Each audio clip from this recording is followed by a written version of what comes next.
Njagala ndi problem eriwo. N'abayimbi benyi bali mu kufacinga challenges ezimu omusolo babateekako mungi abantu bakyasobola kuteeka bivulu. Kati bo obutali njagala ombulire muyimbi asasula omusolo ki? Nga bateeka ebivulu. Mpayo omuyimbi yeetegeka. Ba promote of course. Anga tisazo promote ba promote ffe tulina obuzibu tusanga. Andi mwebe mu bizibu byosanga tokyaswa kugula muyimbi milioni 5 wamuwanga. Nze mpagira zawe kuvayo kukola kyona kye yakoze. But future ye mu kuyimba abaji kugidde. Nti azawe tubadde tumutunya ngagenda okuhitinga internationally. Tetukyalinayo omuntu ahitinga international. Tulina Diamond Platinum atufukidde ekizibu mu East Africa. Yeegirisa yekka. Ostegeera. Azawe kuvayo kwogera si kibi. But azawe alya mu kuyimba mu kuperforminga kokka. Abagamba nti bagenda kukolera copyright, semebalanya copyright, tebalina kye baakolawo. Bekusansawo zaabwe na kuzimba bizimbe byabwe nakola bintu birala. Kuinvestinga mu bintu birala. Okuyimba si investment joinzo okugamba nti omuyimbi jagenda okututunulira. Bw'otunya essaawa zino omuyimbi wafuba afunye looni akola botiki yangoye oba botiki yangatto oba saaluuni oba mmere. Byokka omuyimbi byasobola. Kati azawe wanamugamba tujja mu kuyimba agenda kulyawa. Era bana Uganda basobola musupportinga mu ekyo ekirala kyagenda okukeera mu ky'okuyimba nga n'abaliwo abakoze business endala baba supportinga. Oba bagenda muwanga kyakulabira ko nti n'azaye mwamulemesa okuyimba. Aha.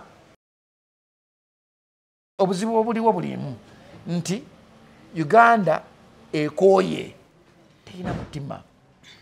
Abantu ababadde Kenya temwabadde muyimbi wadde n'omu. Agunye baddemu Omondi mwali. Philip Omondi ekimanyike boy Eva abeera bwatyo. Kati ate ba public figures kale abatoogedde tetubalinaako buzibu. Ate aba discouraginga. Ne public figure babano. Teri muntu discouraginga. Walaba post ya Nafi Farida. Farida ki? Amazibwe. Kwanga amanyi. Tukiza tugane. Ekiri ku mimbi tekiri ku public figure nga gwe Saimo. Nganze. Nti Saimo sina TV yange. Ne manji ina sinza ino lukusa okuweereza ebintu kubera ku mpewo. Kusanega 18 August. Yeah, kuni beach festival ko every beach. Terana nini panzo lunabe. Yakama tebabi uli akati mwabi uli de. Tugenda kusula nga tuwalize mikono wangula telinga overnight. Olwekera nga 18 August ku Sunday. Twakati kube kuni beach festival ko every beach entebe. Okuyingira mtwalo gumo. Yebye mitwalo ebiri. Emeza ya bukande bubiri. Onabulumi na kunyumirwa. Awanikedwa kabayimi baranga. Comedians, abakadonkamu, abaranga, abatikitokers, mujetwesibo obukete tulumbise Nkudi Festival. Kwaro Bigenta. Extreme official njagala kubuzaako yonna gy'osinzira okuba nga atotulaba webali kubeera nga atootwegasseeko era subscribing ku mukutu guno okusobola okuba nga atofuna videos zifaanaganako bwe ziti yonna gy'owangaalira bitundu by'ensi tukubuuzaako ne tukwebaza okubeera nga atootwegasseeko. Kale ndi ne chairman Jacob wano ate tulabe ebintu engeri bitambulamu ne message zo nga z'abakazi beereere. Why? Abakazi balina ebizibu bingi nnyo. Ebizibu bitebereka. Be baleese ebyo abagwa batwalira ebibyo. Be baleese ebyabwe n'omwana taata we bakita batya. Taata yamukozesa n'amusingayo. Alina gye yamusinga. Kati omwana alina ebintu ebimukozesa. Yakwata mukwata taata we. Yakwata mukwata. Ati yakwata mukwata. Kati ngono ogamba mama we yafa ninga mama we mukumuzaala yamuzaala moyo omusajja. Ne omusajja natategeera nti ki? Natategeera nti ye mwana we. Onfuna? Kati muwala mukukula. Natuka mu myaka gino 18, 16 bwana tani kukwegata tata we ku myaka 15. Yatani kukwegata naye. Nga mukwanye bulungi. Nga mbakkiriziganyiza luvannyuma nnyo. Mama we natandika kumuluusa nga n'amugamba oyo olyo gw'olina taata wo.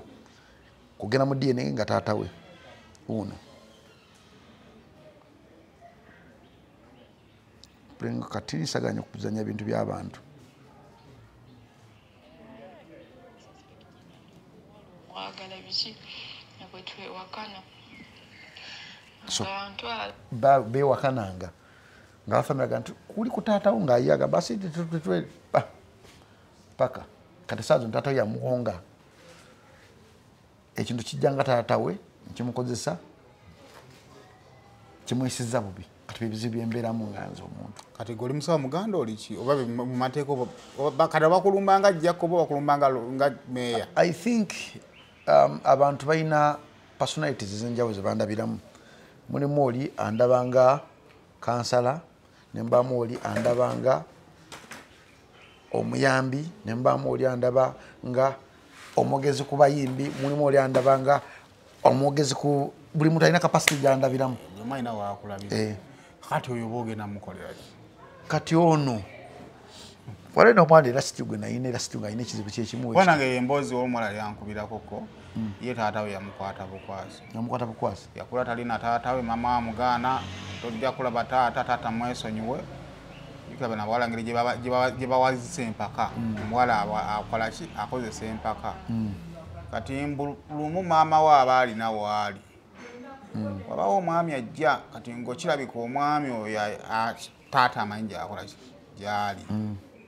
Kakati ndowooza omwami aleka essimu, mwana abba essimu ennamba ye akubira omusajja oli muganja alakola ku taata. Maama ye amaze ebbanga nga protecting omwana tayagala taata amanyi taata we gy'akola ki? Gy'ali. Oli omusajja because ono muwala we ng'amugamba taata wo kyangu nnyo nja mukufuna ebikoze bitya. Kati omusajja oli yakwata ennamba ya taata agiwa omuki omwana. Omwana boogerezeganya ne taata. Omwana alimba maama nti nafunye omulimu e Kampala. Omwana wajja e Kampala agwa ku taata we. Taata amwaniriza bulungi, amuleeta n'ewaka nga nnyumba nnungi. Ndowooza yeebakayo olunaku olumu olunaku olwokuyita taata takase mwana. Bw'amukasa akaboozi tatandise musibira mu nnyumba. Mara omusibira mu nnyumba ajja n'amukozesa n'amusibira mu nnyumba, amukozesa n'amusibira mu nnyumba. Kaakati omukyala yajjanga wakookoza nga ye tamanyi kumanya nti taata alina mwana we yajja ewaki. Taata omukazi kati omuwala ono waaliwo eddinisa awo amukolera sayini. Kakati omusikazi yajjanga awaka ng'omusajja tali waali. Era omusajja amakinga sure nti aliko agenza ayoza. Kati omukazi wano wamukolera sayini omukazi afuluma. Bw'alaba omusajja nga agenza ajja muggulira omuwala adduka. Kati omuwala adduka amala obulamu butuuka n'eyo afuna n'omusajja. Naye omuwala ebizibu nga byalina nga it looks like mu process ya taata okukwatanga omuwala era alina ndowooza gye yamuwongangayo. Ogwo nno omusambwa guva Mwanza, guva Tanzania. Era abasawo abasinga okugujjanjaba nnyo baba basheeki bava Tanzania. Bagukwata ne baguteeka mu nkoko oba mu mbuzi, kisinzira buzito bwago, akisinzira bbanga ki liguludde naawe. Ogujjamu baguteeka mu mbuzi, embuzi ne bagisula mu mazzi mu nnyanja wakati, embuzi enekkirira. Ogwo muzimu guva mu nnyanja naye gugaba obuganzi, gugaba obugagga, gugaba ebintu bingi nnyo. Nese nga kwotadde ebiseera ebisinga obungi abantu bagukozesa ne bafuna ssente, naye ng'abantu abo tebakkiriza either kuwasa abo abantu be baawongayo. Omusajja akeera amakya n'akwata n'akuwongayo, awongayo ggwe ne n'abaanayo n'abaana. Okitegeera ate ebiseera ebisinga obungi abakazi tebabimanyi.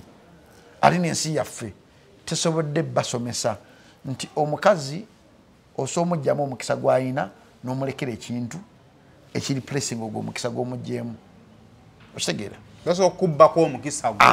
Ate mu sexy ate sina mukazi ekka n'abasajja abasajja tukirina okuggyako omusajja osobola okujja okwata omukazi gwe basiraanya asobola okusiraanya. Omusajja asobola okubba omukisa gw'omukazi. Omusajja asobola okubba omukisa gw'omukazi naye ate omukazi tasobola kubba mukisa gwa musajja. Okujjaku agubbira ng'akutta enkwaso ze. Tugeze ogenze mu loogi noavinga byokoze no biteeka mu kondomu aga amazzi oba enkumbi. Mukazi akulongoseza enkumbi eyo asojjira amirako ebintu bingi nnyo because omukazi bw'oba weegasse naye oba oboni ebintu biwanvu. Nja kufunirako omusajja aveeyo Tanzania naye okukibambulira bakijja ku miliyoni ezo 4 eza Uganda. ate olina okuva noyita ku boda mutukula nogenda noyingira Mwanza ovuye Mwanza ate ye alina omukolo gikolera mu Lake Victoria wakati opangisa na lyato kiro saa 9 tezina kuyitamu ddakiika emu zina kubeera saa 9 zennyini kati wezisubamu ng'ate tuddamu tubiddamu guba gufudde oba olina kuddamu kukola kintu kyekimu biwanvu kyova nze negendeza nnyo abakazi be nebaka nabo abakazi mulimu omukazi gwe webaka naye buli kimu nekisiraana ate ab'ennaku zino agakatuna mu ggulu bafu nnyo tebamanyi bigenda mu maaso aka problem eriwo emu okwegendeza kwandibadde awo naye ennaku zo sex afuusi wajjenjeero nnyo the girls are not cautious about the people bebebaka nabo nti kati obuzibu bwe twolekedde ate nga bw'oyogerako nti oli mwavu ofuse motivation tebakyavaluwinga okufuna bino ebyensi tebakyatwala budde kuvaluwinga nti ono wakyakola bwatyo nowakyampadde sente nyingi bwenziti ono wakyankoledde kino Saimo ebintu binnya ebyaperinga mu Uganda ebyakatonda abatono byotasobola kunnyonnyola muntu okujja nga omuntu kimaze mutuukako nalagamba nako ku video ya Saimo nga boogera ku kintu bwekiti kanonyeko ku Saimo actually kale kisinga okunnuma kiri bwekiti nno nze abantu ekinuma si be baana ab'obuwala kale ate munange ekinuma be balenzi nnyo kitya tekisooka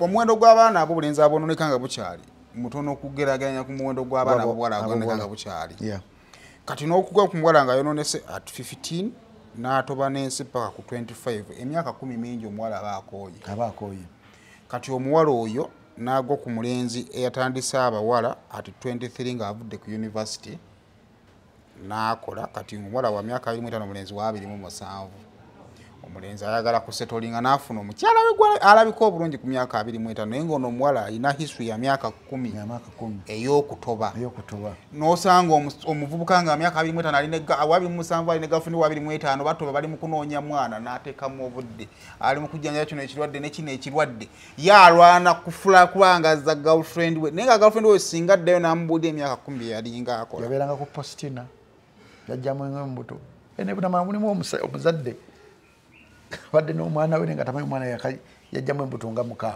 okitegeere kyova olaba nti nze omulenzi bw'agamba nti bannange nze omuwala namugezaako emyezi 2 nannemerera ne mmuleka yinza obutamunenya kubanga ayinza okugenda mu kkomera naye ng'ekkomera tali wafi okulibeeramu era nze nga mmanyi abasajja mwenna gye muli wadde ogenze mu loogi enkwaso zo zikwate ziteeka awantu ola nti wali safe ate ate balina ke babakola ke mutamanyi mwe mulowooza nti postina ye solution kakati nagakanzi buleke muyye bazekkama ekyo nakyo nkima bazekkama naye ebitundutundu ku ekyo ebitundutundu bazekkama kasita omukazi omulala ntaddukira ddeyo mu kinaabiro kamale azijjayo oba kasita omukazi agakamale kangene naabeko ng'omanya agenze kikola bazekkama zivaayo abakazi bali weird abantu batera okukugamba ekintu kimu nti omukazi naddala nga mukulu mu bwongo lwafunye olubuto amanyaawo kubanga wakati mu layini y'ebyo byalina okukola amanya kyeyaskipinga ate waba ayagadde dufuna alufuna oba tayagadde talufuna kyova nti kizibu nnyo omuwala okujja nakkaabira nti wanfunisa olubuto nga teyamanya omwana nga tayagala afuna olubuto era atulabali nagamba nti either naskipinga postina naskipinga kuzekkama naskipinga wano okimanyi nti omukazi assa emirundi 2 assa wansi ne waggulu obadde okimanyi ekyo omukazi assa emirundi egyo ate omukazi ng'omwoyo gwe gutandise okufa abako ne sayini zakulaga akunama nnyo aba ayagala nnyo okukunama manya sijja byogera kubajjaga nti ndi mulogo abantu benaku zino bazibu omubuusa ataga nti oli mubi naye ng'abakazi bakola ebintu ebiri weird nze nga manyi omusajja omukazi akusiimuula kyakusimbuza kisigazi omukazi tomulekera kondomu ng'omaze ogikozesa kubanga nabo ennaku ze banoonya kweganga abakazi beeganga kondomu omulanga omukazi agikutteku nayo ngerimu amazzi asobola okufuga n'obula amagezi agategeera nojja n'omubufumbo n'omwana nakusangamu omwana nakutamisa omwana nakutamisa beekikaatu neweebuuza omukazi ono Ninga abantu balaba nti tokyate olaba tukulaba otegera ninga tokyalina gawulawo kino omukazi kyankola kibi oba si kibi okitegeera kati amazzi gagakozesa akakatambala kakusiimuuza nga maze okuzanya omupiira kabulabe nnyo era okwana nnyo okaba nti olina okuketegerekera nga ggwe wakiri gwe kakwate egyo bayita enkumbi yabulabe yattabu agenze kyendowooza nekino ekirala ekisooka abazadde bongera okuteeka abaana ab'obulenzi ekisooka bababuulire bana abategeka batya nga ne maama ayingidde obufumbo alina emyaka 18 naye ebyobufumbo abiyigidde mu bufumbo okimanyi nti omulenzi mwangu wakuuma omulenzi wangu wakuuma ekisooka omulenzi kizibu okubuuka ekikomero kugenda mu bawala kituufu tubuuka kgenda kulaba firimu ndongo kale ne drugs kizibu nnyo okubuuka ng'ogenda mu bawala kubanga onaabasanga tolina ssente n'omupiira ebisinga obuusa kati if omulenzi yeekuumira mu ssomero n'amalako oba okitegeera kitegeeza nti emikisa gy'okuba nga akyaliwo mingi ekyokubiri nawe mu protecting atandika okukola anyumiremu obulamu buli sensible kaakati okumugayidinga omanyi tulina problemu eri emu ebintu bikyasinze n'okwawula abantu kati n'abantu abakulu by the way okwe kudifferentiatinga between love ne marriage institution abazadde batandika okugamba abalenzi point blank nti kituufu ekiwala ekyo kiraba kiyinza okuba nga si kyoyagala nekyo olina owasa kubanga kyekirimu omukisa onaatereeza onalabira eyo gye binajja kubanga yali seefu kuba abakazi simanyi kyagala tulabike naye nga otunya amaka ga Uganda omwana omuwala bamuwadde nnyo obudde bungi nnyo naye ate basinga okwonooneka okusinga omwana omulenzi kakati abasajja abali innocent nga batomedde be batamanyi tobamanyi muwendo nagwa mu mukazi ng'amanyi agudde kana kato agenda okukatuusa waka ng'omukazi yajjamu embuto nga 8 aza okuweza emyaka 20 nga yayononeka dda n'Uganda bambi kyowatiro waleka video akesomero kankakulage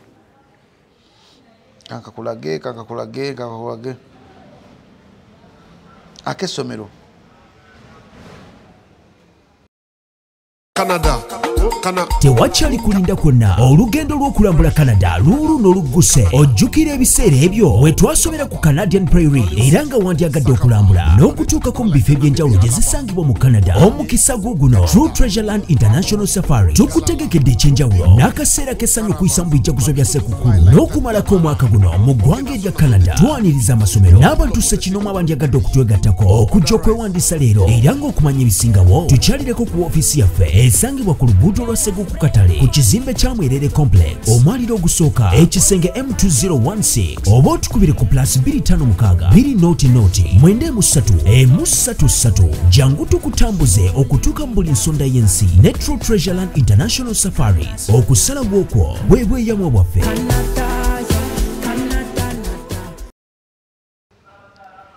Essomero lino lyakutte ne litwala abaana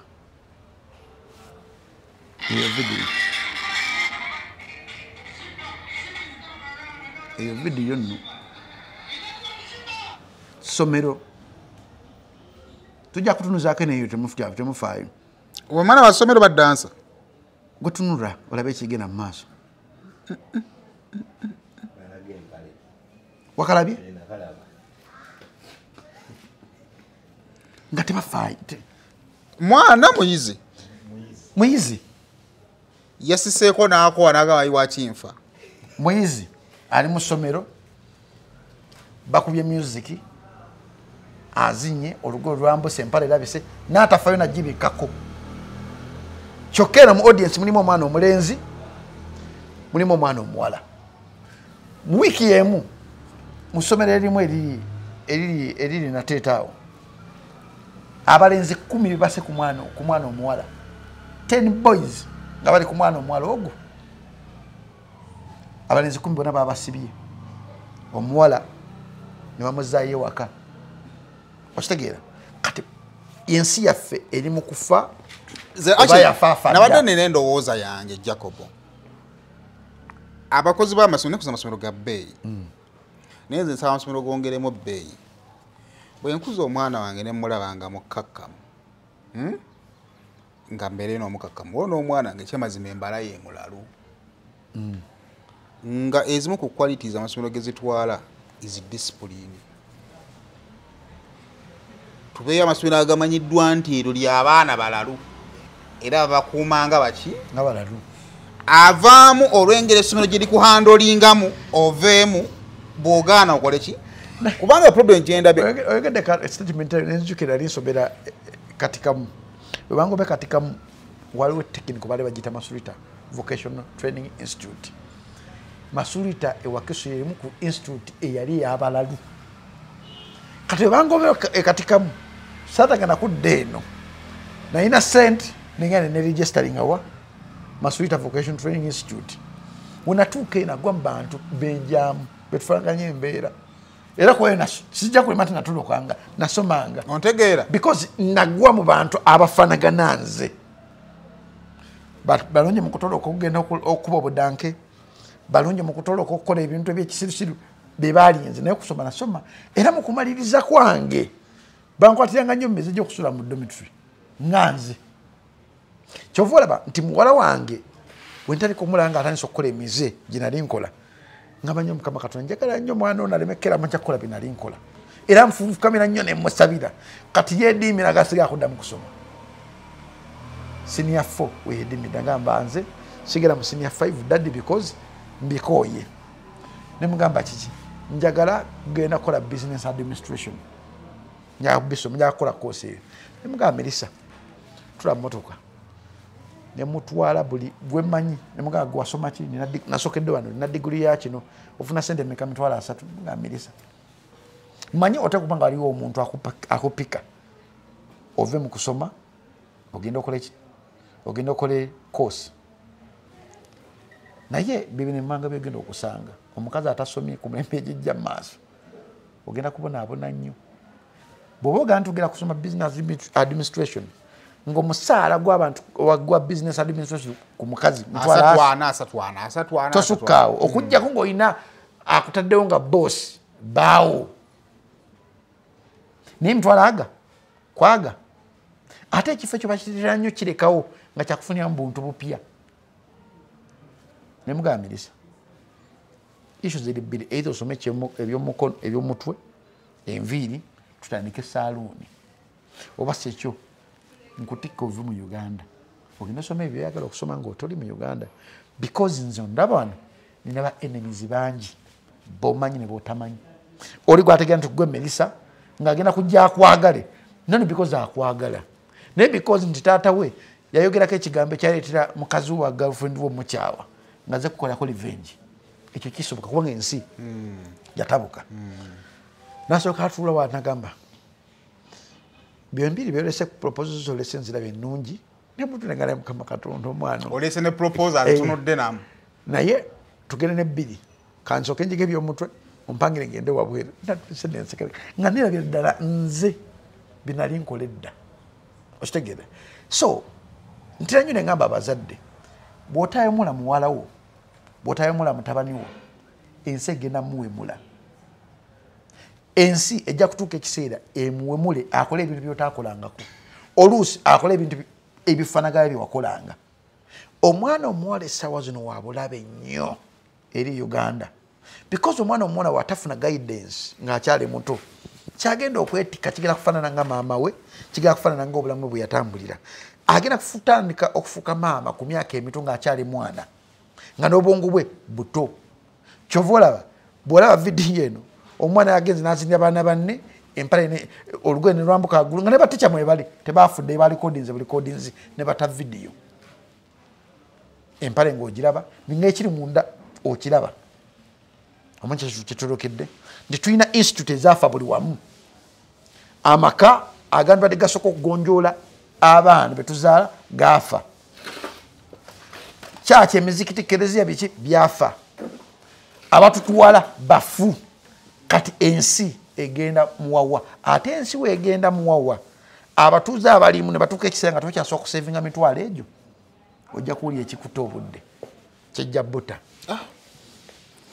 kubanga as a parent omanyi tewali bantu bannanfu teri bantu abazadde ffe tusinza okuwa obutwa nga tulaba nnyo omwana wo nga bakamugoba masomero ana naye nga gwokanya mukyusa ssomero omutwala ku ssomero naye nga buli gyava aleka asiza ensigo novaawo noba nga oyingira ewaka ssaawa 3 nosanga amaka maama ne taata bali waka batudde balaba akazannyo ku bukedde akazannyo kalimu kiisingi kalimu ebintu ebitengula omubiri gw'omwana omuwala okukula n'omwana omulenzi naye nga bali ba famire etudde nosanga amaka nga bonna balina amasimu naye nga batasobola kwenyumiza taata asekera ku simu maama asekera ku simu abaana basekera ku simu naye nga okeera makyo okubabuuza mwani muleseyo ekiboozi ekibasesa mwenna nga tekisoboka era ekyo ojja kutuuka esanga omuntu w'obwongo obutini agambe gavumenti mbi naye nga gavumenti esookeramu ffe ewaka waffe nti obanga omwana w'omuwala akulemeredde ng'omwana w'omulenzi akulemeredde olwo ate bali abali eri waggulu ensi yaffe gye tulimu kyovala nti ŋŋamba nnyo abaana naddala abazadde bannanga abali eyo abantu bali ebo okugaggawala mu ngeri emu oba endala ensangi zino bantu bangi nnyo balina obugagga nga buvudde awantu kotasobola kunnyonnyola era wotasobola kukkiririzaamu awantu awo wayitiridde ate wangi nnyo ennaku zino kyovala nti mulimu abagagga bamu abaffe ebintu bya binene ne bifa abaana ebintu byonna ne babituuna ne biggwawo kubanga omuzadde yakeera ku makye neyeesingayo n'atakwata abaana be bateeka mu bintu ebyo naye natta abaana abalala bataazaala omusajja yenna awulira ebbuba ku mwana we omuwala gwazadde owe mwana we tamuzadde tajja muwulirako ebbuba bw'oba tosobola kuwulira mwana wo nga tosobola kunnyonnyola mwana wo nga tosobola kuwemula mwana wo omusajja yenna ajja muwemula amukozesa kyonna kyayagala omukozesa ensi gye tulimu bantu bajja kukola kyonna kyetagisa okufuna ssente era essente gye ziri ne katonda omuntu nalina amaanyi agagaggawaza n'agagavuwaza bw'otasomesa mwana wo muwala munnyonnyola nti nno essente si kyekintu kyalina okutunulirako ennyo omwana ajja kukuleetera ekikwa ekijja obbabonyaabonya ne famire yo ne baganda be bonna nga kibanyuunyuuta bunyuunyuusi nga kibajjamu omukisa nga kina gwe gifiidinga omuntu omulala yebyo nno wa bigenda bitya olwaleero ambi kankunoonyeeko enguzi okulwanisa enguzi kufuusa okulwanisa enguzi last week twalina abavubuka abaavayo nga balina march to parliament naye basically ekisinza okukwata attention y'abantu at SARS relative because katali kyavudde kiyingidde ne mu entertainment bebandibadde nga ba public figures baffe omanyi wakati ng'enguzi egenda mu maachi eno ng'egenda mu maaso oli ebyobufuzi bibadde nga bannabyabufuzi be bakulemberamu naye this time around ekifaananyi ekigazi bavubuka kuliko n'omwana gwali mukola naye ku NMG Faiza. I think I've never seen ye boss wa KFM ne Dembe FM. Are you sure? I think so. Ye Faiza, yeah.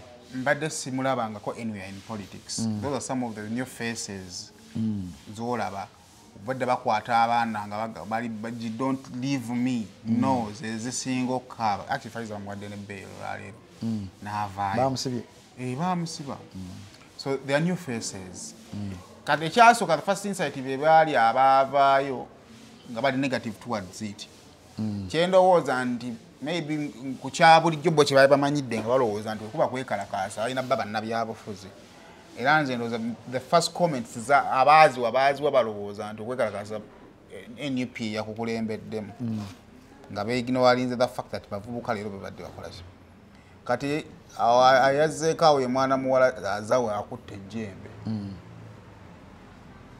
nze mu ndowooza yange Yakobo bw'ovaayo n'okwata gwe kwata atakutte kasaba nti atasabotaginze nze my problem is a sabotaging kubanga Uganda eno wetuwangaalira abantu balina ties nnyingi abantu bakoze endagaano ezitasobozesa kwogera oli omuntu nabanga omuntu yafiira ewuwe nga kyebamukwatiddeko kwogerera woti tujjayo guno nti omanyi omuntu gyakoma okukula bizibu asanga bingi ng'ekyamazima yandyagadde okuganga n'ekituufu akiraba naye omuntu oyo wabanga asirise ku nze nze it is okay afundako akola statement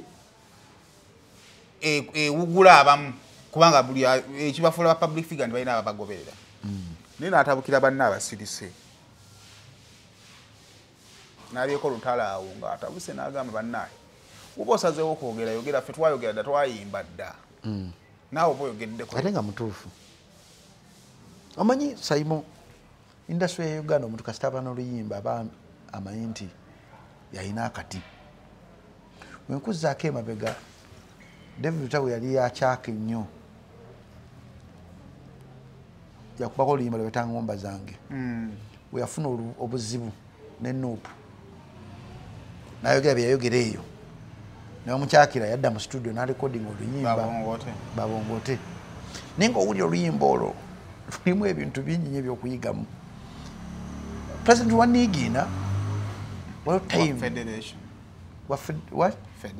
ekyoyogedde waliwo time yakuba ennyimba ng'olabira ddala ali ku kituufu naye teri kintu kyasinga kuluma Federation President wa Nigiina oyo mugamba nti neyalya nga talyanka wadde n'ekikumi yali yeetaaga kantu kati nnyo weekati keremu akamujja ku kigendererwa kye kyeyalina supposed kuba nga agenderako kali kati nnyo weekati jangu mbeererewo nga nva entebe nange kali akantu kati nnyo weekati n'ava mu struggle n'agamba nze nkitadde President wa Nigiina oyo yayimbanga ennyimba nga n'ebikolwa bye biwerekerako kubanga waliwo time yatuuka mu campaign nobaga twagala posti biri weziti tugakuwa sente weziti ng'esente zisobola okuyamba ye ne family ye okubeera sente nga zivaawa ziva mu gavumenti mubategesi mubategekera NRM ebyo tuli mu kwogera kujjako bonga ku kyoto wali yazigaana Kenzo yagaanako ku ssente yazigaana si 10 si 2 yazigaana ezaali sente jasinga mugamba postingako post ezo tibannange tugende tulonde this Kenzo bamuwa sente yazigaana ng'alina kukutira muzeeyi kadingidi n'agamba nedda yazigaana we yayimbanga n'ayimba obulumi bw'abantu bwewawulira shows zino batandika okwagala ozisazaamu okitegeera naye agenda okudda eno abali mu kintu kyagamba nti no kyatunda bo naba nga tebayimbye bafunamu okitegeera nagamba kati nze ng'omuyimbi I think omulimu gwange kuyimba ate ndya ku stage for information Minister of Internal Affairs okuwandika ebbalo negaa nti tutwagala passport ya gundi ebuuke okuva mu Uganda nekiba okimanyi kyekyo nga wandika embassies zenjawulo nekiba for information President Museveni asookera mu makya nagaa nti no yavuwala gaggawala ani yali amanyi nti WBS esobola okuggalawawo nekyali kintu ekyo musajja akira makya kuvayo gamba nti bannange enough is enough nagamba enough is enough tosasula musolo newamukuba omusolo kyagamba enough is enough mulema ogamba omunafu aba munafu newamukuba omusolo ogwaleetera ebyuma bye byonna okuwambibwa okitegeera babitunzayo ekigtv ye yali alwanira muntu wa wansi ne bamukuba omusolo okitegeera wetudda ku President wa Nigiina yatuuka ekiseera nga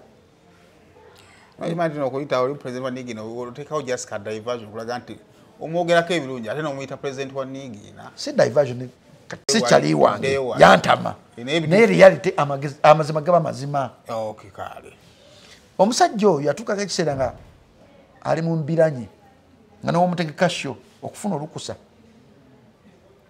olina kubiragamba n'ogwo natuuka ekiseera naga bannange kirabika kyenkozeeko ebyo betwogerako yabiyitangamu wakati we ye ne management ye n'abakulu tebyafulumako teyakirako olunaku lumu ffe tubimanye mwe bafaani oba mwe bannamawulire oba mmwe bayimbi waliwo mu show muno festival waliwo kyaliwo ebyaliwo ekiro nga festival yonke kyali kiro ku festival kwenyini ensi teyalina kyeyamanya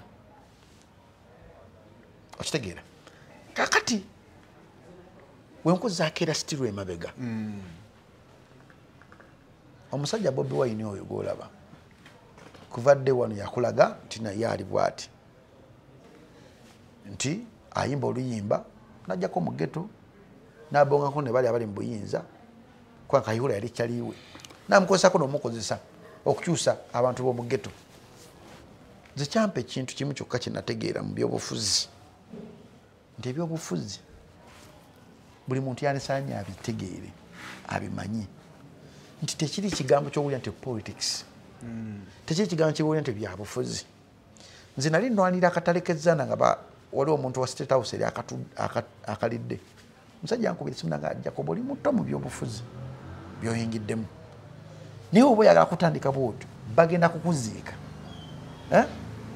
obe nga tokyasobola kera makya kufuna de n'ekikumi wantu bwe nategeera ekyo nembeera politician omugezi oti abakutuze no balekane bafe bokka no politician omugezi atya nti kirungi okubeera ku side y'abantu naye naawe olina okwebeereramu okitegeera kirungi okubeera ku side y'abantu naye naawe kirungi okwebeereramu wotulina nti olina omwana wo muto omwana oyo mukoledde ki bwatyo naamukerera mwakya mukolerera olina okwebeereramu eri omwana wo n'obulamu bwo pulira wenawulira ekigambo ekyo najjayo omuliro ngamba embeera gye ntaddewo kanjiteekawo mu magezi nenoonya bekikwatako abo abali ku sayidi eri nemuganyinza okuba nga siri ku sayidi yammwe ne waliwo ABCD egenda mu maaso naddala omukyalo oyo maamaani anayina envi akali mu vi kino kiddanya nama kiri kidda olaba zana shero yeno ne waliwo akatala ngano lagu yakirira kati lagu yakirira bali batutte waawo nga batuttewo abagezi kubanga president we yagulawo ebyapa biba mu State House ate bo basobola bijja ine babikola mbi kyonna kibyagala sinkana abali side zeri naddama muno bamwitaani n'olutalo ne sipapa nayita mu muwala we nenfuna okuyambibwa okwenjawulo nareiso ne waako ebintu bibanyambako awo nze naye nkivaamu ninga maze okuteekawo ki ng'ekyo ekivaamu kiyamba abatuuze kiyamba abatuuze nenkivaamu enseka ntino nataddewo omuntu we nekati kange ojjeeyo nga waliwo ekikolebwawo. Ne bassebo nga nsinzidde wano ku Rosemary Beddings ate nga Rosemary Beddings esangibwa wano e Kasubi ku bitaala. Rosemary Beddings nga ffenno twakuguka mu kisenge era ng'omukyala yenna ali eyo okukubiriza leka kuyingira kisenge nga nawe kenyini bwe weetunuulako teweesanyusa wabula nga teffe tulina obunayiti obulungi nga bannaye ne munno bwakutunuulako naye bannange awulira nga azzemu amaanyi. Abaami nammwe tulina obwammwe leka kusula ng'omusota ng'ate wano eno tulina nights ennungi eri ez'abaami n'ebintu bingi nnyo nnyo bye tulina wano ku Rosemary Beddings. Ky'oba okola ennamba eri ku screen kw'oba okuba oba tusindikira ekifaananyi ku WhatsApp kyonna ky'oba weetaaze ate nga tuderivaringa Uganda wide wonna w'oba tugenda kuba nga tukutuusaako eby'omulembe eby'omutindo okuva mu Rosemary Beddings. Okuyimba tekulinga nga bizinensi ndala. Omuntu omuyimbi aga nti ndi muyimbi aba afaanaganako ne pastor ne reverend n'omusawo ne judge aba afaanagako abantu bangi nyaabo abakuŋŋaanya abantu. Boga nti ndi muyimbi manyi wana mamanga nti olyako okuyimba olya ku stage olya ku linnya lyo erinnya lyo kasenga gavumenti eriteekako envumbo bweretewete papa neriteekako envumbo erinnya lyo gavumenti kiba kitegeeza oba ogenda kwolekera obuzibu obw'obwavu. Ekinyinja kino nti aza wayimbira mu record label emukolera buli kimu okuva promoting oluyimba okuva okuwandika oluyimba emukolera buli kimu yalina kuyimba naye ate gavumenti esobola okutumira record label n'ekigala record label eno bukyanga ebaawo tekola nk'omusango bwe bayina omusango ki gweyina. Ffenna tumanyi nti waliwo omwana gwe bayita Seda yafa naye yafa entegereka etaaliko lipooti etuukiridde gwagimanyi niogera mu famire eboogera birala eyo spark eri awo. Ffenna tumanyi nti gavumenti esobola okugamba institute yonna erepresentinga emisolo gyesasula Is a company ekola ebintu bingi eteeka events ezanya firimu. Esasula emisolo. Bwe batasasula misolo, government esokuyitira ne gantu manyi. So bange esasula ne maybe omanyi bya Uganda. Just ka slight mistake we kati. Kale tiro kubanga kasparking ebintu bingi nnyo ne kigwawo. Tetuganyaza we yayogedde eddoboozi lye. Ne oyingiranga mu lutalo nga wesiza abantu abalala. Olutalo ojja dduberamu we. Ngo okyaya abantu. Yingira olutalo ng'oluyingidde mu bwagu. Tolinga olutalo nga ntundu yingidde lwa Bobby Wine. Kwa wolobo oyingidde lwa Bobby Wine disappointing olutalo ojja kukomaawo. Ojja kunyiiga. Atogedde ku side eri endala. Kyekiri president wa Negina yayingira olutalo nga yaga kusanyusa kyaliwe. Ng'amanyi kino kyalimu akikola lwa kyaliwe. Kyaliwe bw'atajja ku airport. N'anaaba n'agamba ewani waawo mungama nalya kandire ddala. Kyeza Kenzo bamutandika omulisa nga talyangako. Kenzo byonna bigenda okugwa byokulonda byonna nga talyangako wadde n'ekikumi. Era wamulaba nti yaddako n'abanjako n'emmotoka ziyakozesa. Ojjukira kampeyini ya Stamina. Yayina emmotoka ye bagiyita super custom yafa n'okufa. Ng'akuba tuwa zaani. N'amanja n'emmotoka kolo ne bagimuwa. Because president ye yayamye omuwa emmotoka mu kampeyini ezo. Ekisinga okuluma abantu kwe kuyingira struggle nga baagala kusanyusa abantu nga tagiyingidde mu law. Okitegera agiyingidde lwa gundi lwa Simon. Simon amudisappointing agamba kale since Simon kati ekintu kyo nkivuddemu abono tulina bangi nga tebali mu struggle ya kukyusa nsi yaabwe nga bali mu struggle ya kusanyusa abantu. Watampostinga ku birthday president yampostinze watu wayisize kale nange struggle njikoze ki njivuddemu. Struggle eyokukyusa ensi si yagula buganzi. Struggle eyokukyusa ensi yakeera ku makya kutwala nsi ya Uganda maaso. Uganda tugitwala nga South Africa. Uganda erimu omusajja abaddemu emyaka 30 mu egyo agenda kuwulira emyaka 40. Omusajja omuna Uganda oyinza okuba nga omanyi history bwe gwe sitamanyi nenze mumanyi muna Uganda 01 wa Uganda. Kiba kitegeeza si mugwira ng'ekyali mu South Africa nti abayimbi bakozesa nnyo eddoboozi lyabwe e South Africa okutwala bakyeruppe abali batwala obubi. Ekyo kyawofu kweno watuli ku muntu omunnansi abadde mu Uganda okuva mu generation ez'enjawulo nga mwali President Museveni nga ye ayinza okuba nga yakowa n'ekintu kino naye nga tewaliwo invisible power ffe gye tutamanyi emukwembingiddewo. Invisible power eyo eyina amaanyi agategeera ki ekiri mu budget. Invisible power eyina amaanyi agategeera sente zigirira okufuluma. Kyova olaba abayimbi bafunye billions of money ne bayingira ekkomera lya state. Twali wano nga twogera naye nga bantu bagamba ffe tulina omutima omubi tetwagaliza. Naye omuyimbi kasita gavumenti etandika mumuwa ssente abayingidde ekkomera tebajja kutuuka ekiraba mubanje accountability nga tagiina.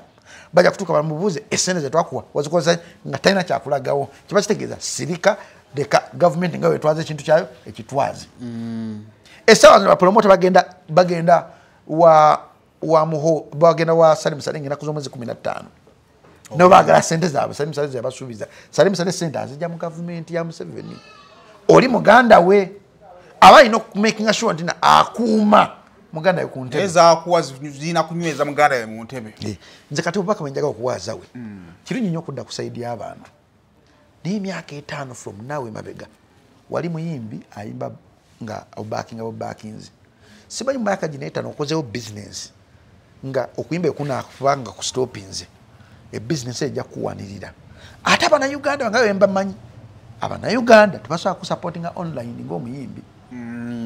Tebasobola kuwagira nti bakuwagidde nti bajja kuviewinga oluyimba lwo ku YouTube bajja kugenda bawuliza oluyimba lwo balugule alubamu yo kubagita batya Spotify zonna batunda music online nti bajja kuwagira. Abannayuganda tebakikola ekyo.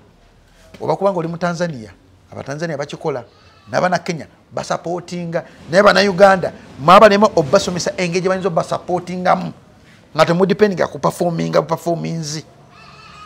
Bw'obanga azawe okubeera ku sayidi y'abantu kirungi but wesibe 2 ku bino ebintu bijja okujja mu maaso go. Bapromota bajja kutandika okukuboola mpola abateeka ebivulu. Ekyokubiri gavumenti egenda kutandika okukulaba obulala naddala gavumenti abayambako gavumenti ogirwaninga ba invisible hand b'otamanyi ate naabwe balina amaanyi agakubira gundi oyo temuwalukusa lukola kivulu bikwanga essaawa zino boogera kuteeka ekivulu olina okubeera n'ebbaluwa ya nema olina okubeera n'ebbaluwa ya poliisi ekivulu kyomwaga kibeere successful okifunemu mulimu ebintu byolina okubuuka nga tojja bikola okuleeta embwa okuleeta semanyi ambulance bina nga tojja bikola ng'olina okubeera good terms neki ne gavumenti kirungi okuvaayo okuwaga nogaba bayimbi bano bakuwaanize naye ekibuzo kyange president wa Nigiina abantu gwe bamanyi nga Eddie Kenzo wayimbanga ennyimba zibiwoobe waliwo ng'oyimba naye ng'osirise David Taro yavaamu n'ayimba waliwo ng'oyimba naye ng'osirise abantu abo okusirika si basiru bategera nti no bo balya kukuyimba Jacobo olajja kubuuzayo ekibuuzo kituufu bayimba naye bayimba byaggwayo wetubanga luwayimba nga biwobe nga tebabiwulira nakyo kiri kyenkugamba tebafaayo kyekiri kyenkugamba bayimuka waki toddamu n'ojja n'obeegattako kyekiri kyenkugamba nti bali abayimbanga bayimbanga for the sake of to promoting oba kuyambako president Kyagulanyi bwe bafuna disappointment ne Kyagulanyi ne babikomyawo ne badda ku mugaati okutema kaakaabwe kati aze bw'aba ayingidde struggle ajingire ku lulwe tajingira ku lwa Musuuza tajingira ku lwa David Taro tajingira ku lwa Lema tajingira ku lwa Bebe Kulu tajingira ku lwani ajingire nga ye because eddoboozi lye limatalinga wabaali ogedde nga tadibesingidde ku bantu balala asookera ku makya gandi buli naku ngenda kera ku makya nyimire ku City Square nyimirira amasivaawo olw'okwekalakaasa okuwa corruption si ku online kwokka because okwogera n'ogamba osobyogera netutekeko ebikolwa ebiraga nti naawe ninako tutekeko ebikolwa ebiraga nti naawe basobola okuteeka wansi waki nindako ngenda kuwa naawe yogere naye bajja okuteeka wansi wakabangali ng'omwana youth gwe batadde wakabangali wansi bafayiza abalina amanya bagendedde waggulu tebabayingiza eri wansi because bland ate mu bintu bya politics namaze okutegeera nti waliwo abantu bebasasula okuteekawo embeera ate nga bafuna ssente nnyingi nnyo okusinga ggwe nomugamba naye twagala tumuteekemu embeera y'okwekalakasa corruption awo funaye ku bavubuka atugakuwa millions 100 nibajja nakuwa ebiri oba 5 nemuteekawo okwekalakasa naye nga waliwo omuntu ayagala okugusa ekikye abavubuka bapromote bali baga okufuna ssente eggulu bapangisa abavubuka bana ne beeyambula ne bejjamu engoye kwekuno promoter no bebakingire niyo makazi bamuwa milioni 100 eyayambula natesitibwa kiwansi ng'omusajja yafuna milioni 20 abateyambula abafumba amagezi gano gonna okukola nti bafuna sente batandika milioni 4 bacopacopa bafuna 4 baketi bafuna milioni 3 bani bona bafuna naye yambula yafuna milioni 20 so nze nvaagulu nga nsaba azawe kirungi nnyo okugattako eddoboozi lyo mu kukyusa Uganda naye eddoboozi lyo giteekeko nga ggwe totunya abantu balala kulwanira lutalo kubanga abantu abalala balina ensonga zaabwe waaki basirise gavumenti yakwera makya neteeka ssente mu sekita ya entertainment abamu ne bazirya tebalina accountability abamu bazimbye amayumba ku ssente za gavumenti kati okuvayo okwogera kijja kubeera kizibu era abamu bafunyeko ku bulumi bw'okubeera mu struggle n'otasiimibwa eri bantu kati ogira ogera mu struggle oyo tetugiganye but wesibeezo 2 bw'oba olinayo side income good to go naye obanga ogera nti ogera ku dependinga mu kuyimba wesibeezo ne 2 nti swangiza vena ogera gireetera ebizibu bulandi yo gye bayita azawe ogera gireetera ebizibu naawe kenyininyini enfunayo egenda kendeera but end of the day twagala Uganda eberemu amazima n'obwenkanya kirungi azawe okuvaayo okwogera obulumi bwo bonna kubanga constitution ya Uganda ekuwa ebbeetu eryo era constitution yemu abagiraninga bw'oli mu kulwaniza bwe bayita badikiteeta ojja kuwulira embaga nti Jacobo byonna tubyogedde naye I think ensonga yazawe teri ku struggle simala akwandoza banaga just ekitwamye corruption naye mu struggle kwe kukuba online nedda sebo corruption kituufu obuli bwenguzi kisoro ba struggle yes but it is something ekigatta ffenna yes Neroza yange nti maybe ba public figures baba yimbi. Okimanyi Swang Avenue yarefunye ku sente za government. Wesibanga zifulumye mu kuyamba abantu baayo. Ekina buzibu. Tugende mpola. Bw'ogamba nti oyaga kubeera mwerufu. Okuva ku kitanda kyoyesulako olina okubeera omwerufu. Essente zonna zonna zipromoting za Azawi mu biseera bya COVID zaava mu gavumenti. Jukira buli promote yafiirwa ekivuluki bamwiriirira nsuubira Swang Avenue bagiriirira. Ayina ekivulu. Shia yalina ebivulu bracket simanyi bagitera miti simanyi bikoze biti ebyo buli muntu promote yafiirwa ssente ze bamuliyirira. Ate Julius Shia muntu gosobola okuyisaamu amaaso obutamuliyirira kyensuubira nti bamuliyirira. Olaba chopa eyateeka festival ya Kenzo bamuyirira empya n'enkadde n'agana okusasula omuyimbi n'azimba omutima n'agyekolera. Kitegeeza ki wesibeezo anything can happen. Ojagala nti kiri mu struggle corruption but corruption eri mu struggle. Nikala abayimbi bagenda beerawo ddi mu bulamu bw'abantu baabwe be bajjamu ssente be bagamba okubalonda nga banominate. Omuyimbi abeerawo atya? Wali okedde kuma kino okolako charity eddiza abantu. Tulina abasambi b'omupiira muno naye tojja kusangayo omusambi w'omupiira ng'ali mu kintu ekiyitibwa politics. Balevunali olunaku lwalikera ku makya ne bambala ebintu byabwe ne bajja ku State Square nga bagenda ku makinga ogenda ku gundu wali njagala Balevunali bali ku kiki ku kituufu. Basheeka balikera ku makya ne bakeera ku makya ne bakola ekintu kyekimu njaga baki niyo banga ogamba nti oli Azawi oli muyimbi ali ku stage n'okondeminga banno nga banna abamu ku bo badde mu struggle gy'obaddemu oba gy'owakayingiramu ne balanga tebalina kyebakusobola kutereezaawo ne balanga nti tebasiimiddwa ne bagivaamu weegendereze ng'osuubira abantu kujoyininga. Azawi just yabadde disappointed n'abayimbi bano obutamwegattako oba naye alina kyayisaawo mu ndowooza. Azawi yabadde disappointed okuba nti nno abantu abalina amannya basirika. Azawi I so disappointed nti government ya Uganda yakwata sente n'enzuwa. Ukyagaza ki? Government ya Uganda yakwata sente n'ezuwa abayimbi ne bakubira gundi. Gundi oli ludda wa? Jangu kimayana. Gundi oli ludda wa? Ebawa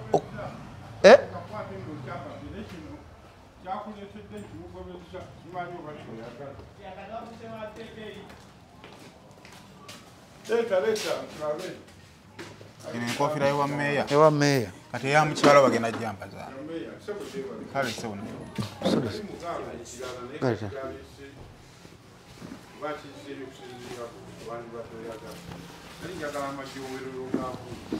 Ng'ataddeko n'ebiro ebinankani. Biro ebitiisa. Baida kacyo kibafaanana nga kya speaker. Oba tonjawudde na speaker.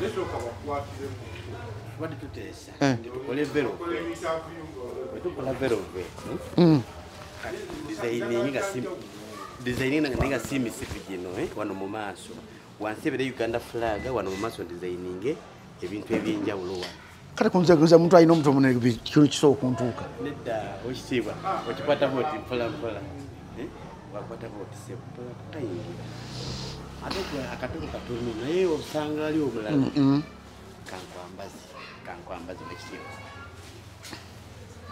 anange idea jalisi gye tuba tugenda nayo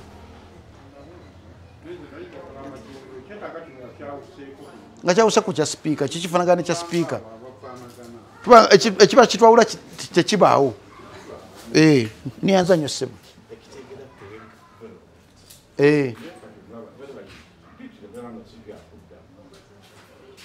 ekyambalo kyo kyakaddiye. Ekyambalo kyakaddiye okyambala kyo okyambala ng'oligenda mu kanso no problem bwetyo manenga red red ngeri wenjende wenchuka tukakola red nianza nnyo ssebo okyambala ogenda mu kanso mwendogera okyogera okuteesa mu kanso budgetire ebintu ebiri omukulembeze omutuufu nga tunagera mu parliament wanabadde osokera mu kanseni wansi nomanya sigenda genda mu parliament ne council sinajenjagaza kati ngamba omukulembeze yenna yandibadde asooka okugenda kweno mu kansoli za wansi twagala kwokya tetwayokya ensi munange kati kankubule nze ntegedde ebintu bingi nnyo ebiri mu Uganda ebikolebwa lwakubeera chairman LC3 alo natubuulirako emu tebyogerekeka onatubuulirako emu tebyogereka oyinza okubyogera nebikuleetera obuzibu gye bujja mu maaso kubanga gwaba atwala security ya division eyo yonna gwagaba emmundu mu division eyo yonna so olina okubeera omwegendeza mu oyogera ebintu ebimu so azawi so anyway kubanga pressure badde esusse nnyo naddala ku bayimbi abo temutubeererawo tetukola ki so now abantu balanse mundu okugitunuza mu bayimbi tuli mu kulwanisa nguzi naye kati problem eriwo n'abayimbi benyi bali mu kufacinga challenges ezimu omusolo babateekako mungi abantu bakyasobola kuteeka bivulu kati bo obutali njagala ombulire muyimbi asasula musolo ki nga bateeka ebivulu mpayo omuyimbi yetegeka ba promote of course anga tsazo promoter fe tulina obuzibu tusanga andi mwebe mu bizibu byosanga tokyaswa kugula muyimbi milioni atanze wamuwanga for example kati sawa zomulaba omuyimbi asinga mu katereka Uganda bay wa milioni 10 president wa Nigina wa milioni 10 milioni 20 taswa kuletea abantu mutwalo gumu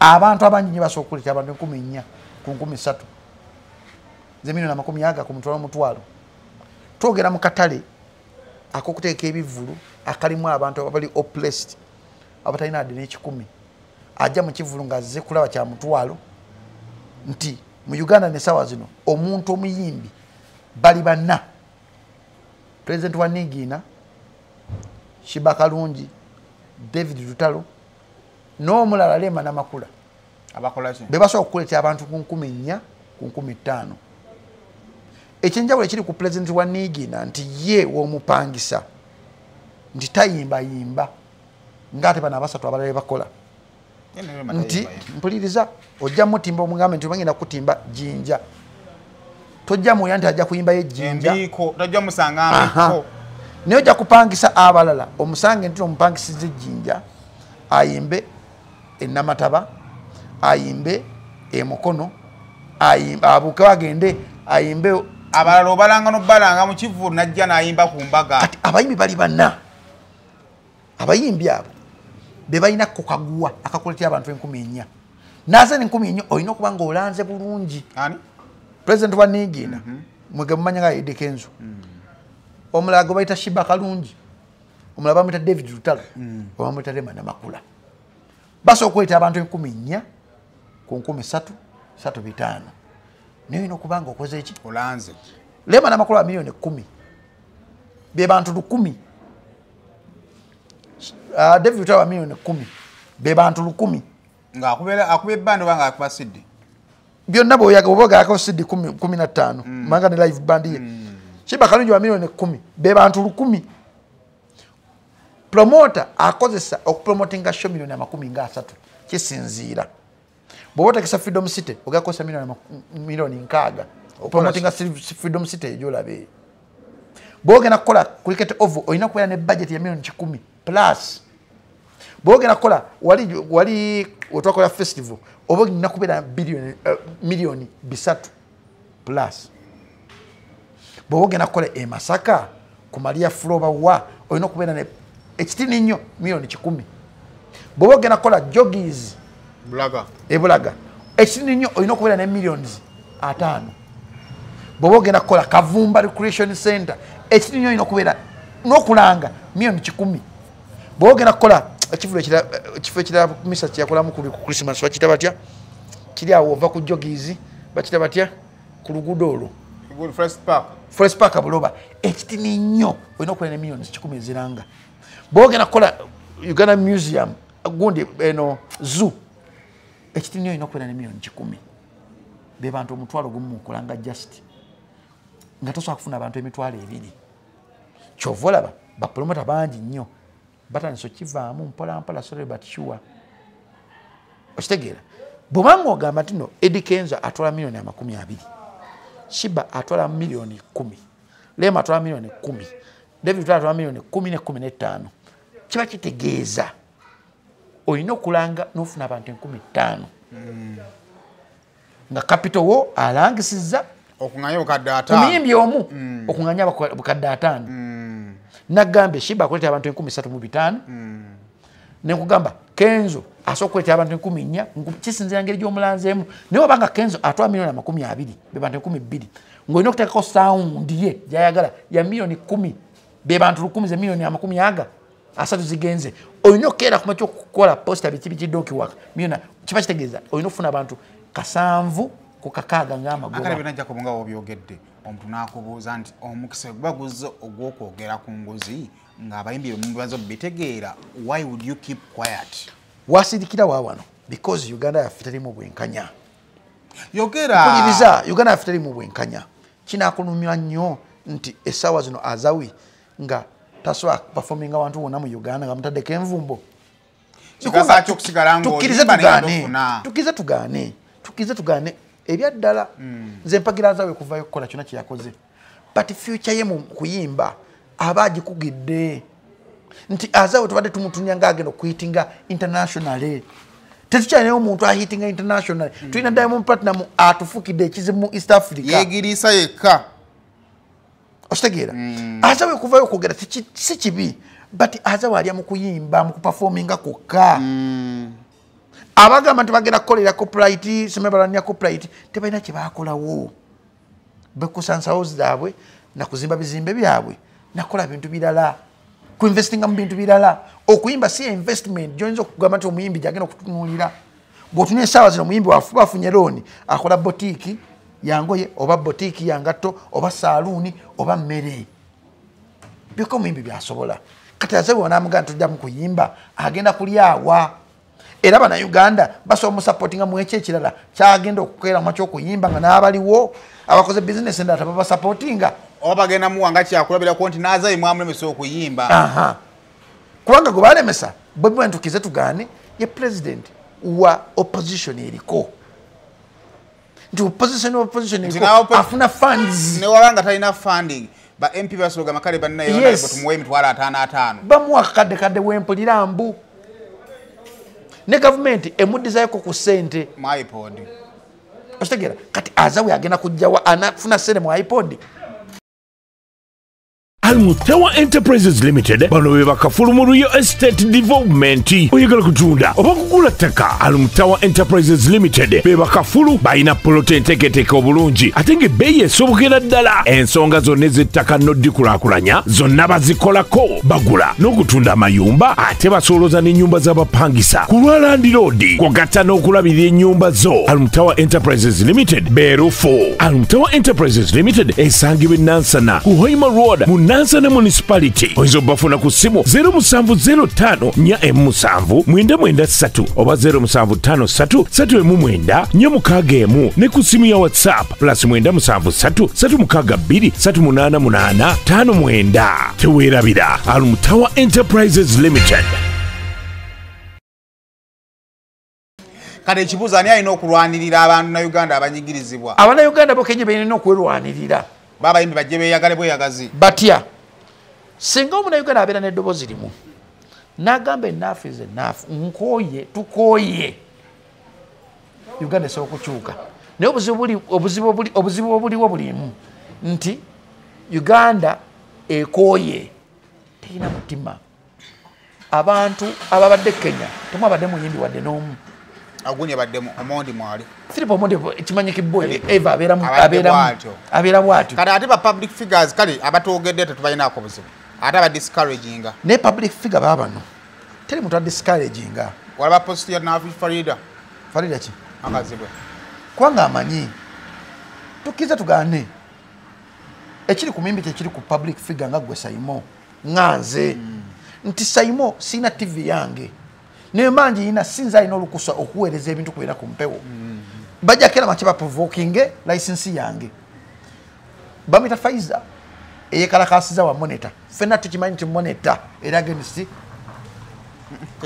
eri against ne president Kenyini It just acheyogerera balanced. It just Nedda balanced. Ssebo.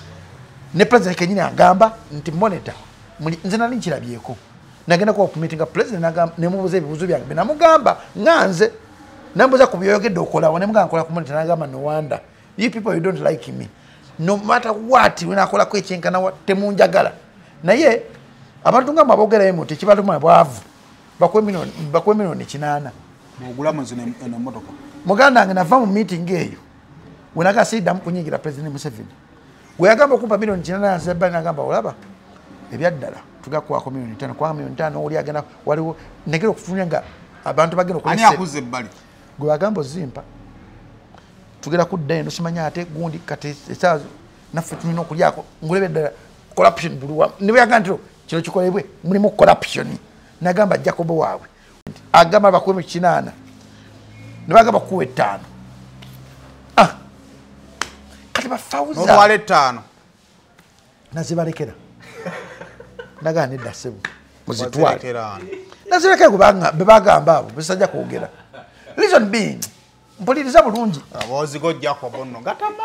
nkubulira mazima ekikuwa obuzibu bulimu nti omuntu wabuulira amazima temwagala Ndowozesa bwavu. bino biri ku record eno gundi basojjira baba State House bonna Wabazirira milioni zaabwe 5. ne bagamba zireke because nga ndaba nja zitwala abantu bamanye bampadde 8 obulamu bwange bugana ku President yamanya nti wazira. atasokumanya Twe. osokudamu n'omumanyi n'omulaba Wakiri wagamba kuwe ekinate bakikunza naye. Kendi Muganda genda wange. bwagamba kina mugamba president. Byempulira Awo. wano. awo era mugasigira kuvaamu Sinze kazanyirizi mugamba wano. obuzibu buli buno nti osobola emikono gandi saazifuna nagamba kati kankuwa example nga yakenzo bamuga yatowa oda mu emotoka ne bagitwala Bagimuwa. taddanga mumulaba ne bamukuba ekikono butadda mumulaba weyafuna chance nagamba wangamba bampe emotoka saagifuna nagamba nagamba gundi saagifuna bakulimba kati kambye kwatiremu kwata waga nti wawe wano jukira nti awo wabeerawo poliisi emukuuma ate toyina kwekalakasa maaso ga president okujja ng'agamba muwache noyogera binabina byowulira ebikuluma nakukwera mu makya nakuwa omuntu kati oba osobola bifuna okitegeera nze wenategeera ekyo esaawa zino okulaba Bobi Wine mulaba Bobi Wine Mwami Kyagulanyi. yes process gyoyitamu okumulaba si nyangu va kuffe bwotuka recent bwenalina akagendayo balina meeting naye ku saawa 10 ne bankwata mu jamu sanga president ali mu motoka ye alinnya motoka agenda kati weyanda nagamba ha Jacob nafuna emotoka nanga tawadde na appointment buzibu kyamugamba ne munyonyola naye ku muntu omulala nze amanyi physically nti Jacob waliwo omuntu amulala ayita mu process etali nyangu nti omuntu kasita Katonda amuyimusaamu waate ebijjirako biba bingi nga n'omutukako omufuna kizibu twabadde naye wano nga njaga kwogera naye ne mugoberera paka Busaabala weyatuse Busaabala nava mutuka nambulirako awo nengera nembuuza Mamasolo gye baleko Mamasolo ogamba otya balinonya president nga president abadde ku kyaki mugamba badde naye niye abuze wano sime waakutte nantunya waati nagamba Jacob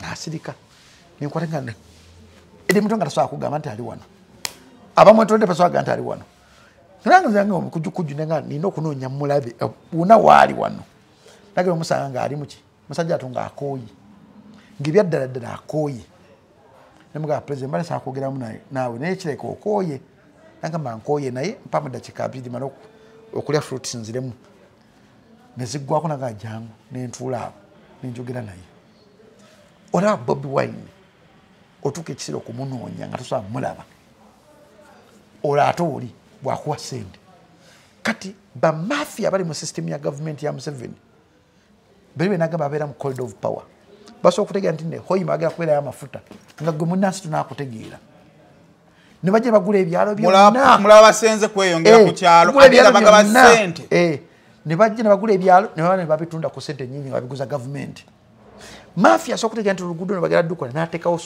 petrol station n'ogamba ne wantu wano omusajja okuva n'ateekawo petrol station wano kiki